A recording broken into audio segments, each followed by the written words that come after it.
அழகிய அறுமுகம் அப்படி இருந்ததுவே. கந்தா கடம்பா கார்த்திகை நாதா கருணை கடலதுவே.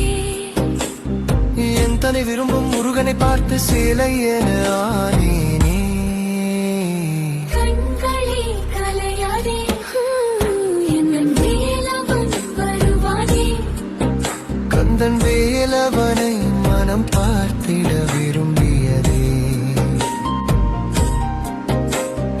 நான் பார்த்தது அவன்தானோ, கண் பார்த்தது சரிதானோ. வேலவன் மயிலோனோ, அவன் மாதவன் மறுகோனோ. கண்களே கலையாதே என் வேலவன் வருவானே. கந்தன் வேலவனை மனம் பார்த்திட விரும்பியதே.